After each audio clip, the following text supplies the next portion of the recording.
Hello and welcome to We Turned Out Okay. This is the show where we are always working to help you feel seen, heard, and cared for, no matter how difficult the circumstances and no matter what is going on in your life. Welcome, welcome. I am Karen Locke Culp. I am the host of this show and the creator of a whole bunch of stuff at WeTurnedOutOK.com. And I'm also the founder over there. And I'm really happy that you're here with me today. We are going to be talking about using boundaries to get our kids to listen. I'm going to share a little bit about the state of the podcast with you a little later. And I also have a back episode reference that I am going to be giving you at the end of the show. So I'm really excited to dive in.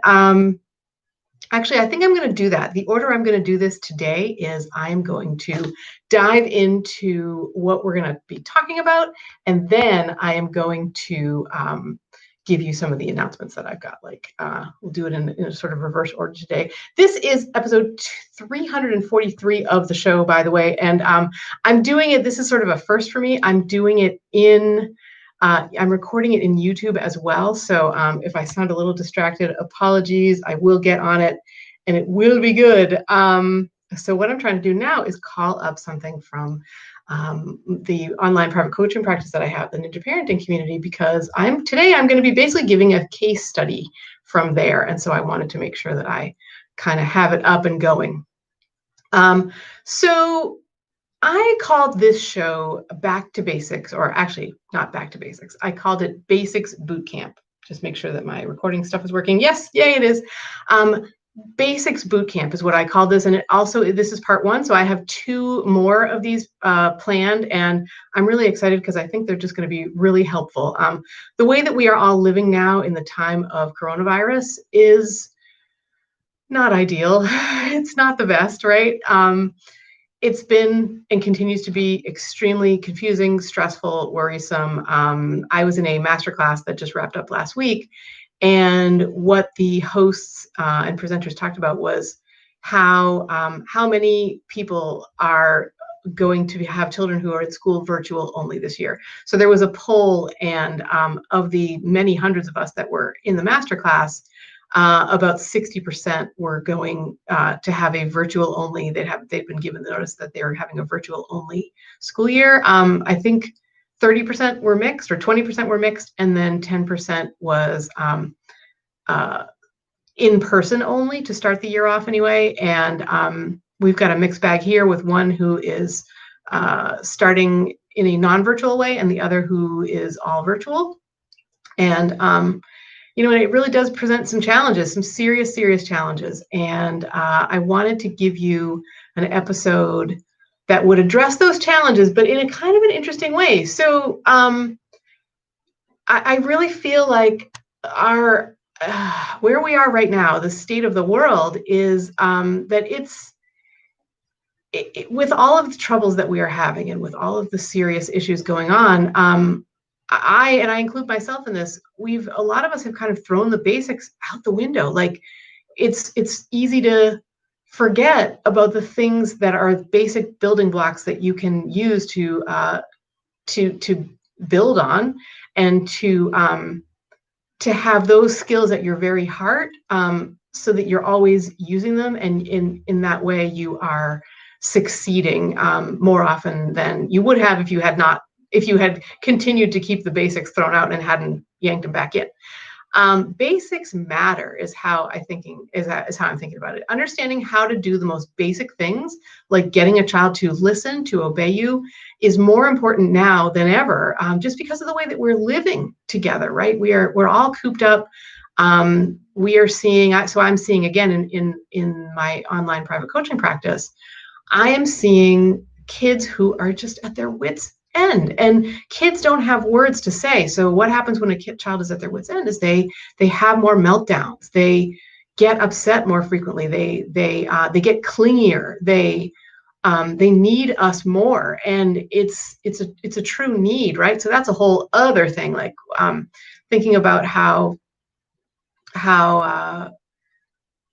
hard it is to get away from everyone and have some time to ourselves. And the basic singular that I want to cover today is about establishing good boundaries. And I know that seems a little sideways, so I want to sit with that for a minute. And the image that I chose for this post is of a small child dressed like a girl. So I'm gonna, it's a cartoon. It's like it's a graphic. It's an image. That's not like a photograph. So it looks to me like a little girl who is having a massive tantrum. There are blocks in the air. There's tears in her eyes. I mean, she looks really, really angry and upset. It's a big tantrum. And I chose this particular image because she is surrounded by a pair of hands that are supporting her and are helping her and containing her with words like calm, curious, engaged, welcoming, grounded, patient. Like these are the kinds of things that are super helpful when we are, working with children, living with children, raising children. They can be easily forgotten, and partly is because they are so basic. But I chose this image because I really like the idea of this is how we contain this and keep it small, right? This is how we get past the meltdowns. We have good boundaries, and so I want to dive into it. There's actually a couple of ways that it relates to this episode, the idea of good boundaries. But I want to start with this one about getting your child to listen to you, getting them to be safe if you need them to be safe. And I have been given permission by one of the members of our Ninja parenting community to share a story with you. So, oh, wrong place. Hold on. There we go. So this mom has a 4-year-old boy, and this mom has been working from home. She's a single mom, and she and her little boy inhabit a small apartment in a city, and they're crushing it, which makes me super, super proud. And yet it's still challenging. It can be very challenging. She's working like 60+ hour weeks, and when you're alone in your apartment with your little boy, as I say, she's crushing it. I mean, she's found some systems that really, really work, and I'm super proud of her. But earlier this week, she wrote into our forums, and she wrote. So I want to read some of what she wrote in here. I don't want to go on too long, and I don't want to disclose her identity because that was part of. She agreed to come on the show as long as it was in an anonymous capacity. So what she writes is, yesterday was a very hard day, multiple kicking/throwing meltdowns when I set limits. And so again, limits are boundaries, right? It's another transitions week, so a very Monday-ish Monday. I am working from home this week, and it was clear he was mad about that. This is her 4-year-old son. And a long, urgent errand in the middle of the day. They needed to get laundry quarters during the pandemic with a national coin shortage, which was quite an ordeal.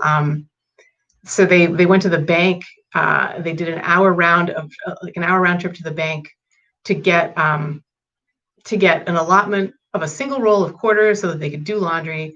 And she also writes, my boss piling on at the last minute with requests just made the day extra hard. It's so easy, she continues, to feel like I'm the problem here, or my work is the problem, or that taking time for myself is the problem, or that he's the problem and he's never going to get past these meltdowns, and is going to face all kinds of trouble at school, since most of these meltdowns come upon reunion after a separation. So if for example, if he goes to his dad's, when it comes back, it's extra difficult, right, for them to kind of reintegrate.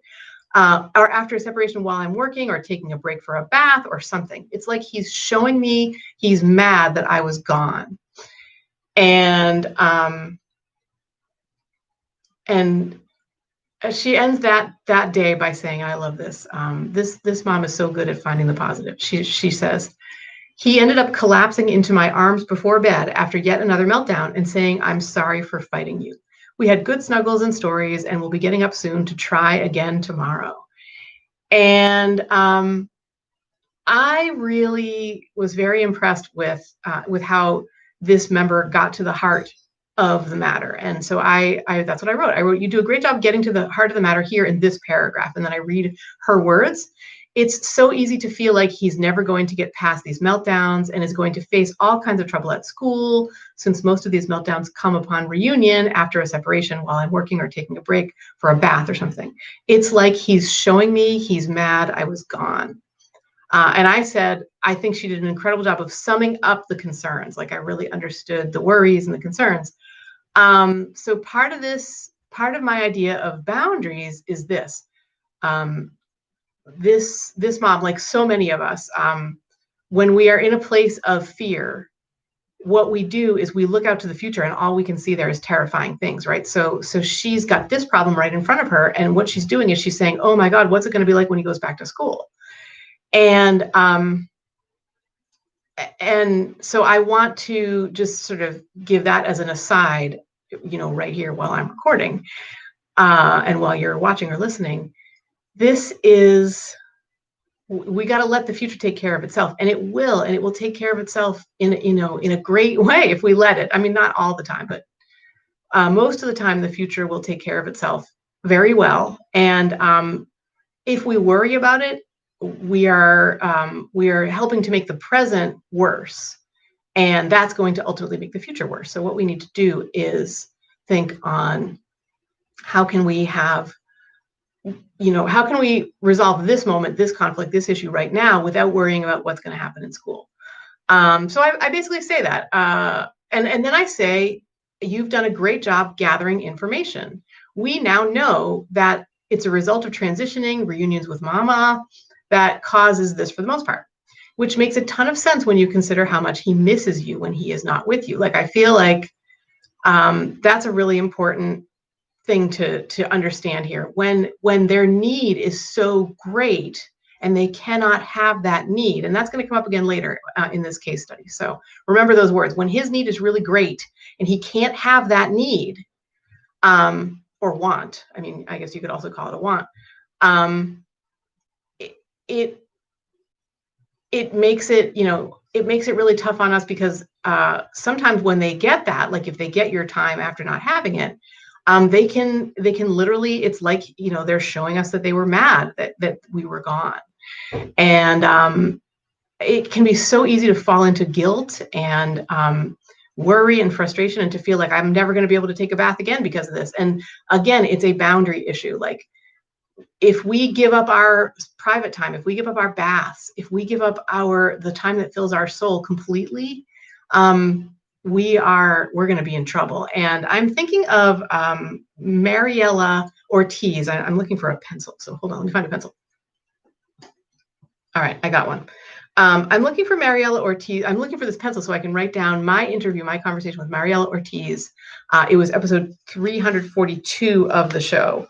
And we spoke a lot about empathy and resistance and worry, and what happens when we are swamped by our worries. And Mariela just referenced this so incredibly well. She talked about how it would, if we dropped that boundary, in other words, if we said, fine, I won't have a bath, I'll spend all my time with you until you are sound asleep, and then I will go to sleep myself, and when I get up tomorrow morning, I will spend all that time with you. I won't do a single thing for me. I'll do it all for you. She compares a situation like that to say that you have a friend, and this friend has fallen down a hole, and you come by her, you come upon this hole, and she's calling you from down below, and she's saying, please help me, I'm stuck in this hole. And you say, oh, okay, and you climb down into the hole with her. It can feel like the thing to do, to be incredibly self-sacrificing, but it's not. And so the better thing to do is to stand up at the top of the hole and say, okay, I'm right here, you're going to be fine, I can see a person over there, I'm calling them for help. I'm totally paraphrasing now, but the point is, it's a boundary issue, whether we climb down into the hole or whether we stay up above and be helpful, right, and save our friend. And that's how I really want you to think of it. We need that time. We need those baths. We need taking breaks. We need to work. And we are going to be able to make that work with our children. And the boundaries are the way that we can do it. So hang on to that. All right, I'm going to keep going here. I write, she's doing an incredible job of working through it all. I'm so proud of her. If she's listening right now, I'm so proud of you. And then I asked this question. I said, given all that we've been talking about and all that you've done such a great job of observing, what's the real challenge here for you? And she wrote a couple of posts that were really representative of the challenge that she faces. So she writes, we had a very good day. And then while we were on a FaceTime call with relatives, he got bored. This is her 4-year-old. He got bored and I continued to talk. He wandered off, which was fine, but he wanted my attention, didn't want me talking to them. And then we had a repeat of the whole situation that we had yesterday, which involved marbles, throwing them and hiding them, and being really aggressive, and much more aggressive than we would want our child to be. Just flailing and thrashing and being angry, expressing his anger, right? And she writes, I hate how this can end a day on such a bad note. I picked him up and put him in his room and said he can come out when his body is feeling calmer. She goes through and details all the wonderful and very appropriate things that she is doing and the responses that she is getting from him. I love this part. She says, I told him I was going to take a break in my room for a few minutes, and he yelled, no. And then once he realized I meant it, he yelled through the door, I'll make better choices. And now is just blasting music and playing. Like, how is he learning anything from this? We keep doing the same tango all the time. And she writes how she's trying so hard to be calm and ending the FaceTime that was, when it was clear that things were escalating. She says it feels so terrible to be trying to give so hard, to give lots of praise and positive attention and playtime, and then be physically attacked when I set a boundary. It's so disheartening. And again, that word boundary, right? Came out and tried to calmly but firmly guide him through the bedtime routine. He's just sobbing and screaming, and it just goes on. And she says, I hate when it blows up like this, especially at bedtime. Huge hugs to this member of our Ninja parenting community. She's doing such a great job of detailing. She's got that observer hat on, but I won't blame you if you fast forwarded through the last few moments of this show. It does get better from here. So I love this. She writes, the real challenge, I guess, is how do I handle when I can't meet any of my own needs without him flipping out before or after? Like before, during, or after. Like, I really just wanted a few minutes to talk to my family, and he kept interrupting and demanding my attention. I told him I couldn't talk with him and play more when I was done, and he just wasn't having it. And then she writes, so that's a pretty great identification of the challenge. That's somebody who's really got their observer hat on, is really understanding what they need. And then she writes, clarification. The real challenge, I guess, is how do I handle teaching him that I can take some time to meet my own needs, when lately I can't meet any of my own needs while he's present without him flipping out before and or during and or after. And I want to stop there for a sec, because and I think this is such an interesting part in this conversation, because which is happening, by the way, all in our forums. I love this because what I hear when I read the real challenge is that, again, this is a boundary issue. Now, up to this point, I haven't used the word boundaries at all. I'm hearing from her about what a good job she's doing establishing boundaries, and how difficult it is, because every time she establishes a firm boundary, he hits it, right? Like he's very, very, very unhappy. And so it may seem a little bit mysterious for me to say, well, this is a boundary issue, when she's writing, how do I teach him that I can take time to meet my own needs? And he's not letting me do that, right? And I do really feel like that's a boundary issue. So the first thing I asked her to think of, and the first thing I'm going to ask you to think of, is this: kids are doing the best they can. And we have to recognize that. Like, it's not like our kids choose the moment of bedtime to have the 15th meltdown today and to be flailing and hurting and screaming, right? It's because they are done. They can't do anything else. Any other action is impossible for them in this moment. And yet, right? In fact, what I write is compassion, because I advocate for compassion in this situation. at the very least, we need to be able to think to ourselves, this is why this is happening. Like, I understand that he is done. He doesn't have anything left to give from any other place. It's all about how hard it is for him right now. But compassion, I write, does not mean accepting assault or other misbehavior. It means holding up your boundaries just as you are doing, and you're doing a really great job of this, and attempting to simultaneously hold in your head, I know why he's doing this. He's in a really tough place. This too shall pass. And then I ask this mom to consider reconsidering boundaries, redrawing boundaries. I write, he knows which buttons to push. It's coming up in connection with that idea. He knows exactly what to say that will hit you right where it hurts, and do, right? And in connection with that idea that to a child, any attention, even negative attention, is better than no attention, is how I think of this. Like, he's finding ways to get a reaction from his mom. And as a result, he is encroaching on these boundaries. He's in fact pushing on these boundaries. So I write,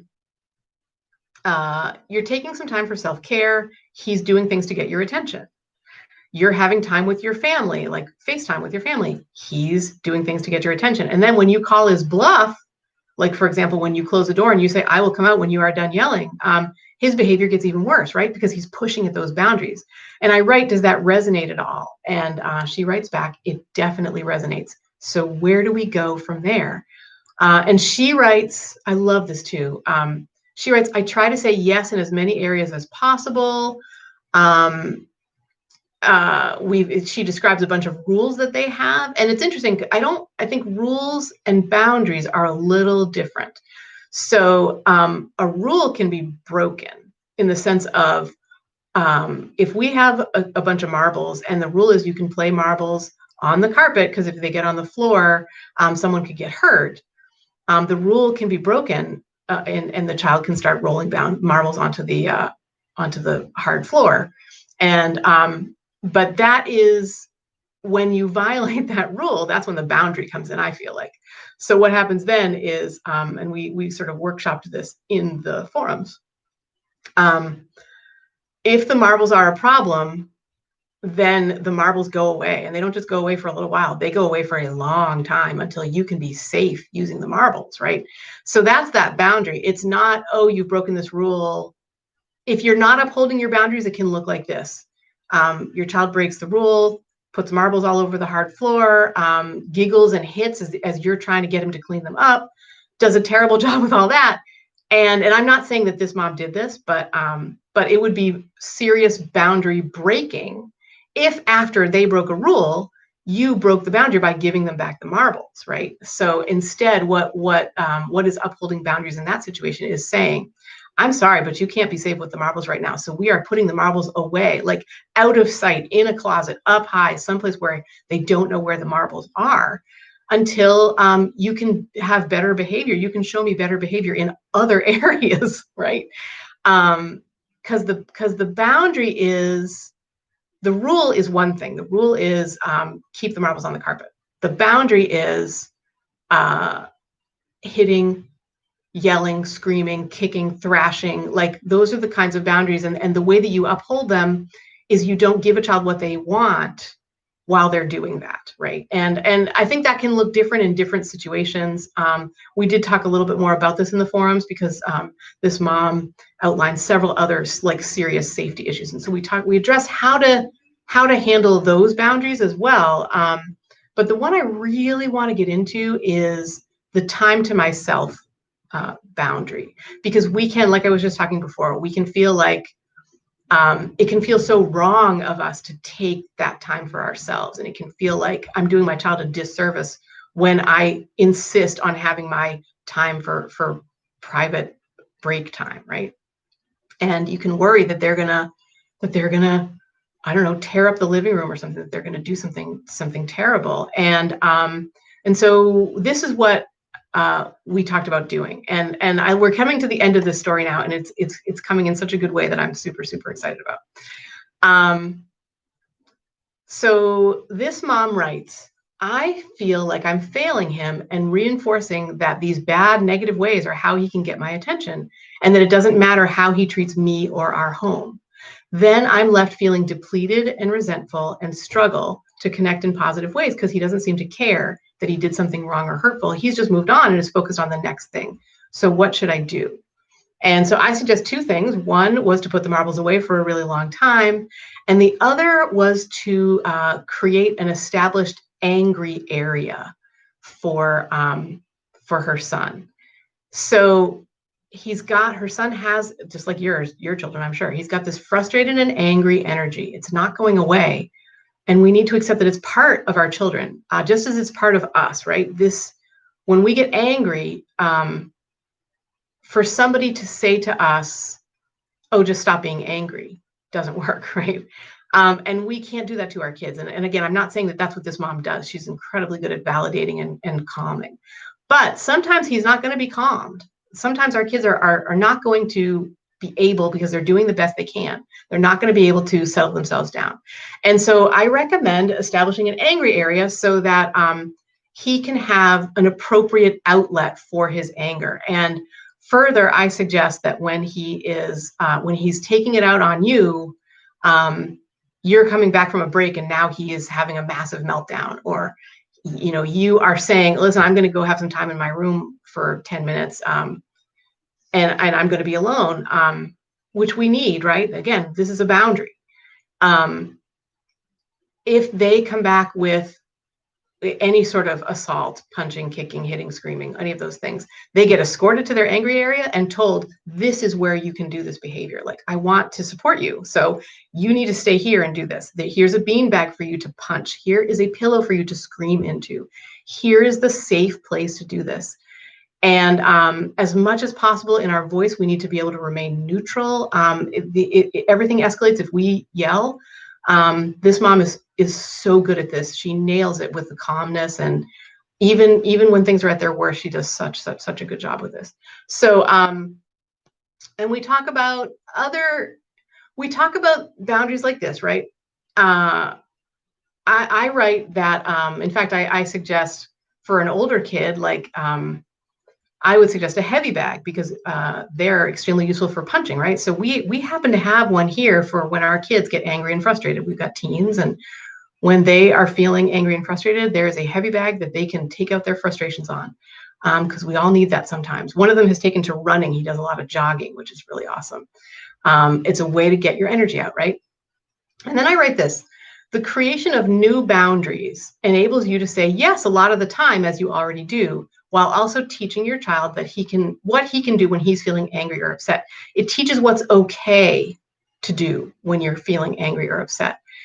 And the other way that we talk about boundaries in this conversation that I just want to touch on here in this episode is I don't think it's by accident that a lot of these big feelings are being expressed in this way. And this mom is having a harder time than usual kind of reining them in, because they had an extended situation where this little boy's dad was working all weekend. So the mom got much less time than usual with for herself, right? So there are sometimes that happens, and it's like it gets into the expectations piece of this too, which is a story for another day. But if our expectation is every other weekend, I have time to decompress, I have time to catch up on work and sleep and take baths and eat, make food that I want rather than trying to chase a child, and do the things that I want to rather than only needing to do what my child is interested in. And then we don't get that. That's hard, and it's an indication that we're going to have to really do a good job of upholding our other boundaries, like our boundaries around our free time, our break time when we do have our children with us, because otherwise it's just not going to work. And it comes up in this conversation in our forums because they have just had a time like that. And so this mom is like, oh yeah, that's a thing. And it's just good to remember that it's a thing, right? And so I want to finish this story by sharing what I honestly think of as a triumph. So one of the concerns that this mom has had is that that her little guy isn't internalizing these lessons, right? I mean, she doesn't see things the way that she can't see things from my perspective, which is that of a child development expert who's worked with kids for so many years and raised my own, to know that even when he's misbehaving, he's still internalizing these, especially if they're good, strong boundaries. We talk a lot on this show and in the community about how every child has a little room in their minds. And we do too, but I do tend to think of it more as the children have these rooms. And we can move the walls of our child's room by moving their boundaries. So for example, a simple example is if we catch our child running down the hall one day and we say, hey, you're in huge trouble, go to your room, no dinner for you, you don't run down the halls in this house. We've established a boundary, right? Kids' job is to push on that boundary. So say the next day they run down the hall, and instead of giving them, that was way too harsh a punishment. But anyway, an appropriate punishment for running down the hall is not a punishment, but instead a reminder of, use your walking feet. Let me see you use your walking feet, like something like that, right? But if we just say, go ahead and run down the hall the second day after coming down so hard the first day, we moved their walls. And that's really scary for kids. They don't like their walls to move. Understandably, it feels like an earthquake in your head. And so that's a way to think of boundaries that I feel like is can apply in a lot of places. So I wanted to remember to bring it up. So this mom writes, we got up and reviewed some basic boundaries, had a wrestling match, which he loves. He got the marbles back, and he knows they get put away if he throws them, and I will definitely make it a longer time period if he pushes this. And I told him I am now going to take a bath. He wasn't thrilled and said he wanted me to play with him now, but I kissed him on top of the head and said, I will see you soon, and walked away. He's out there playing trains and listening to a story that he put on all by himself. I am hopeful our reunion after is a good one. And then she writes in another post just a little later, she writes, good start to our morning, and he didn't melt down when I finished my bath. Yay, yay, yay, yay. So then we're coming to the very end now. So she writes, how much conversation should we be having before moving on? Last night, he was mad when I said that he had made some unkind choices and kept yelling, I made good choices, see? And pointing to the golden book where I write down the awesome things he did that day, which is so great. I love that so much. And I said, yes, he made a lot of good choices too, but hitting and throwing are not an option. He just kept yelling and crying, so it was clear we weren't getting anywhere and that it was time for that conversation to end, but then it felt unfinished and like he didn't learn from it. So sit with that for a second. The conversation felt unfinished and like he didn't learn from it, right? And we can feel that way. We can totally feel like nothing I have said forever over their whole life has sunk in. But again, from sitting here from my child development perspective, I know that it's sinking in and that what we model for them works. If we're modeling calm and empathy and we're modeling all those great things. But it's so hard to see in the moment for you with your child in front of you, right? And so that's, she was really worrying that he didn't learn from it. And now I want to read the final post in here because it just makes me so happy. And I think it's going to make I hope it will bring the story to a conclusion that makes a lot of sense. So she writes, I'm standing in the kitchen doing the dishes a few minutes ago, and we were just chatting while he plays. And out of nowhere, he says, hey, Mom, what's your favorite silly thing to do without spitting? We talk a lot about other ways to be silly since he thinks spotty raspberries are hilarious, and I strongly disagree. Spitty raspberries are hilarious, and I strongly disagree.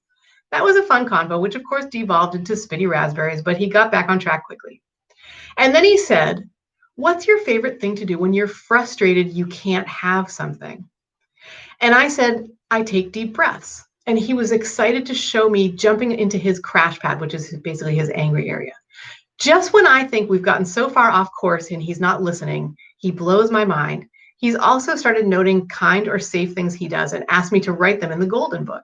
I love that he's learning to self-identify as kind, making good choices, responsible, and so many other things we value in our family. And I mean, like, just the air hugs from this side of the microphone are going to you, to this mom. It was such an, a long time coming. And you kept with it, and you put your observer hat on, and you took it out of, this is my fault, which a lot of us can feel when our kids are melting down. And you pressed on and held your boundaries, which is really what this whole show is about today. And then you got to the point where, you're gliding with your child, and you're riding those waves. This is how I will say it. We talk about this a lot in the community, how riding the waves, of coronavirus time especially, can be so disheartening, because those waves are big, and they have large troughs. But here is a place where you've been up and down in the troughs and the crests of the waves, and now you are surfing on this gorgeous, gorgeous wave, where your child has metabolized what he's been learning. He's been kicking against those boundaries, and you have held those boundaries, and you have upheld them in a special, kind, calm, compassionate way. And here we are at the end of it, and he's saying, what's your favorite thing to do when you're frustrated that you can't have something? And then he's sharing with you what he does. And it shows you just how you are right on course. He's doing exactly what he ought to be doing at 4.5, 5. I mean, he's just in such a great place.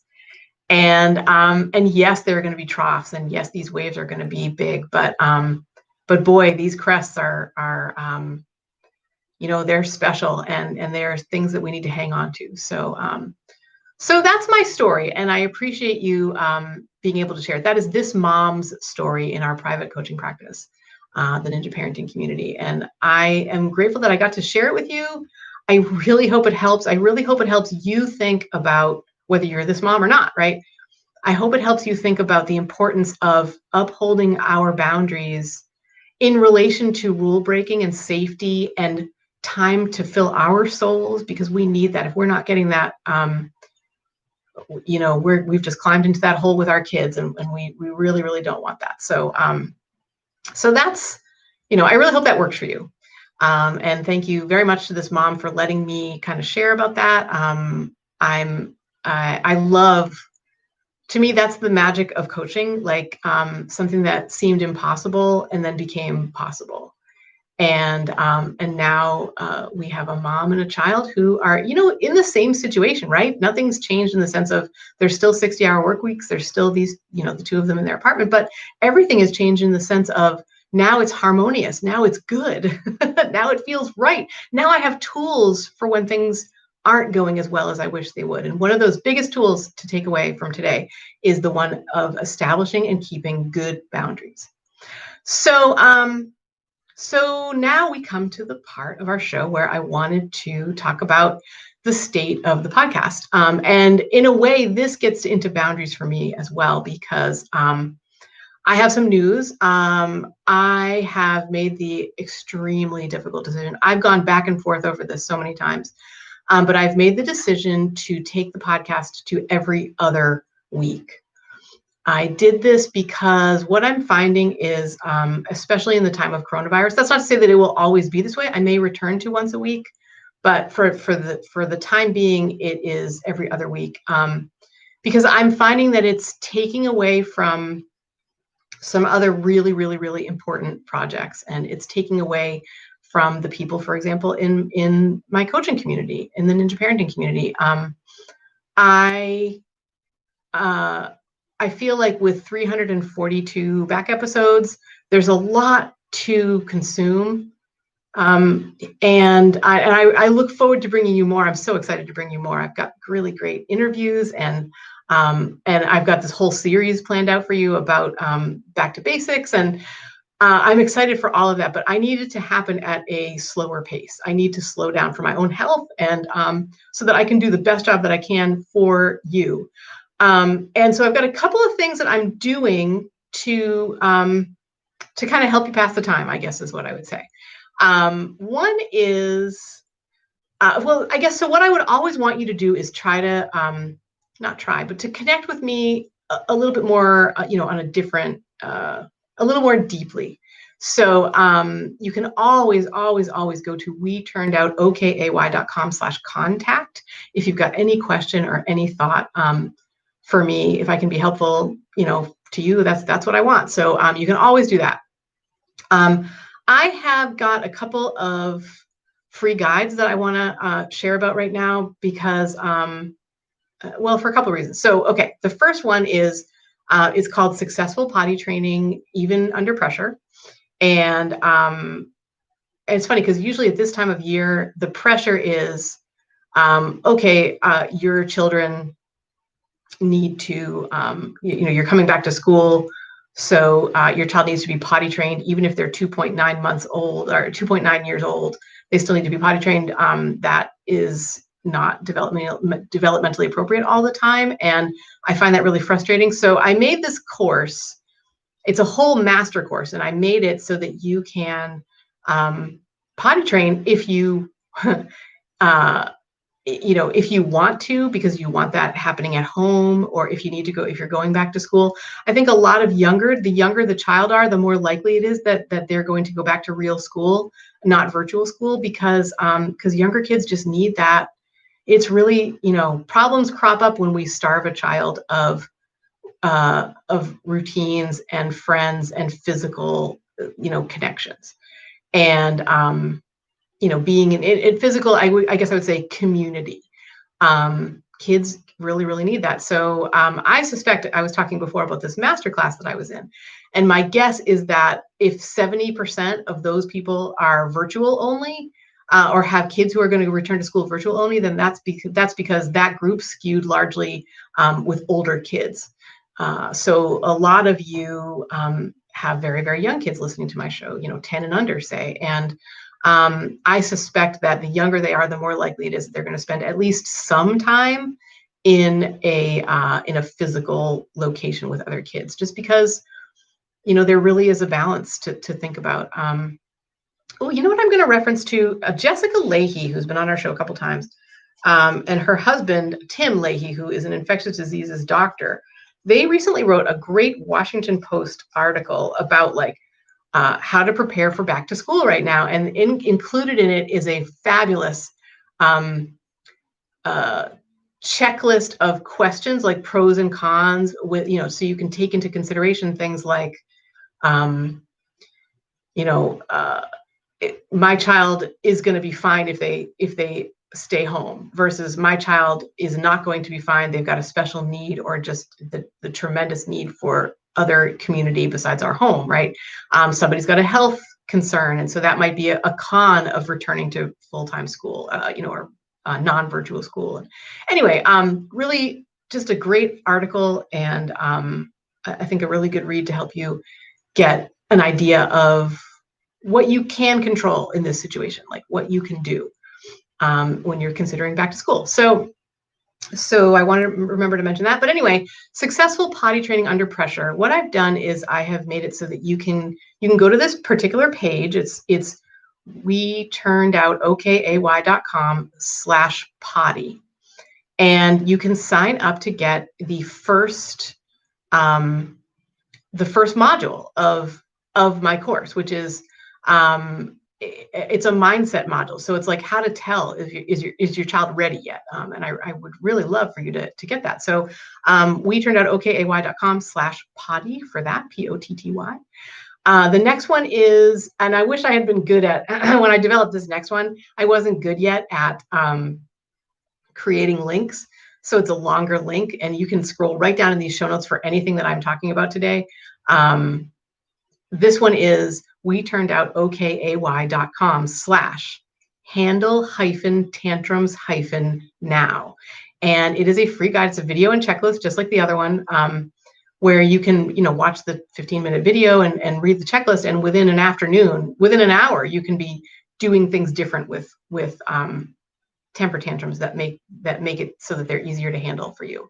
I really want you to achieve success quickly with those, which is why I gave them to you. And the next one that I wanted to highlight is called WeTurnedOutOkAY.com/weekly.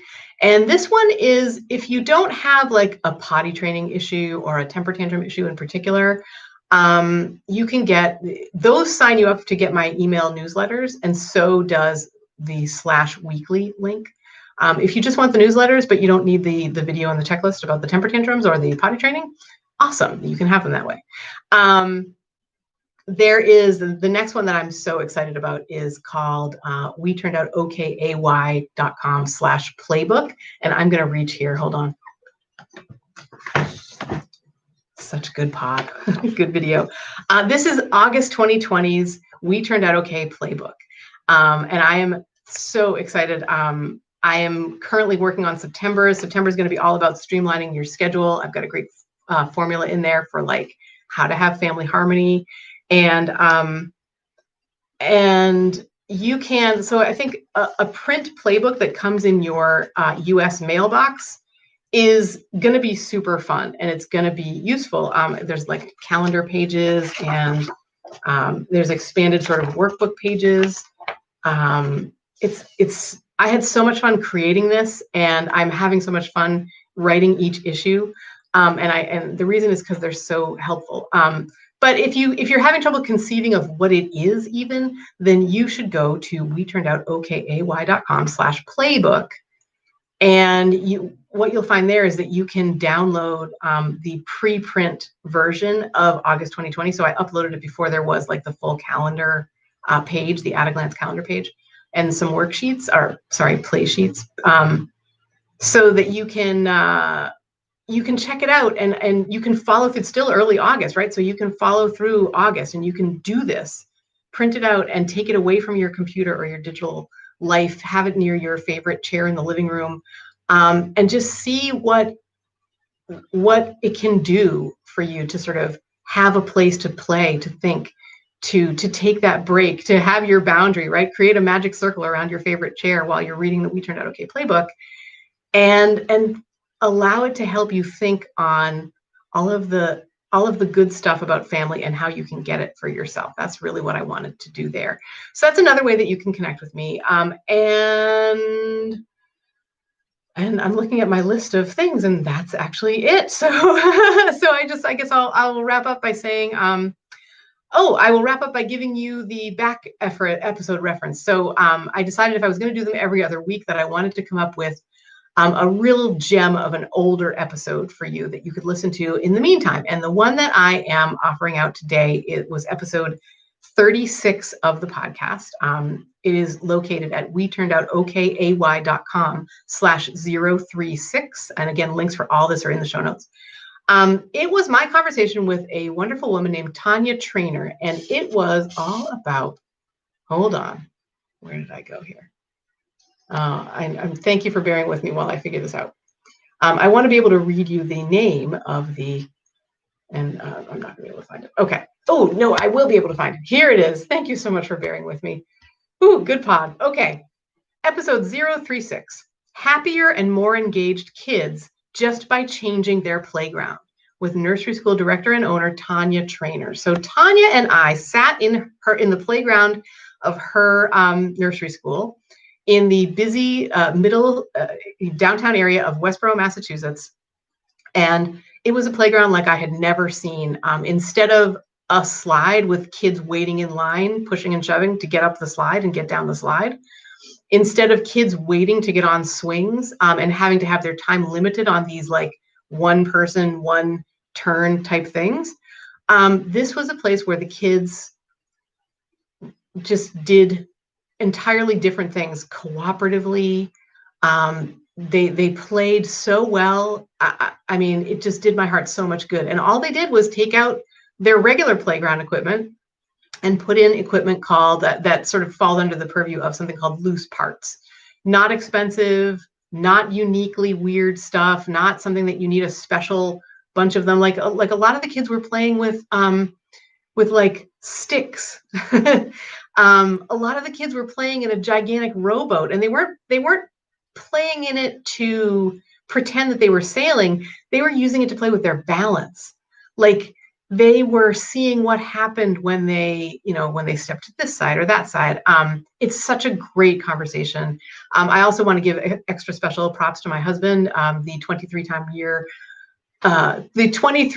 winner of the Husband of the Year award, because we were holding microphones. We recorded them with them in a busy downtown area with like traffic and buses and horns and children. And he made it sound great. So you should really go back and listen to that. We turned out okay.com/036. And that is where I'm going to wrap it up today. I am so glad and grateful to you for being here. It means so much to me that you are here with me each week and each episode. And I am definitely asking for, your grace and your sort of good wishes. Even as I feel your frustration at not having a podcast every week, I really hope it encourages you to go a little deeper with me. Come on into the We Turned Out Okay email news group by picking up one of those guides. Listen to this back episode with Tanya Trainer. I think you're going to love it. And I will be back here in this space in 2 weeks for another bootcamp, basics bootcamp. And the next one, well, I'm afraid if I say what it is and then it doesn't happen to be that, I won't. So I won't say what it is. But anyway, it's going to be another basics bootcamp, and it's going to be awesome. And I'm just wishing you well. I'm so glad you're here with me. Big air hugs as we're wrapping up. And finally, a huge thank you to the 23-time winner of the Husband of the Year award, Benjamin Culp. It's his voice that you hear at the top of the show. It is he who makes this podcast sound amazing. And I don't know. I'm very thankful for him. I'm very thankful for you. And I hope that all is well in your world. And I will see you very soon. Talk to you very soon on the show, in the Ninja Parenting community, if you happen to be in there, or via, our correspondence in the email news group. Cheers. I will talk to you soon. Bye.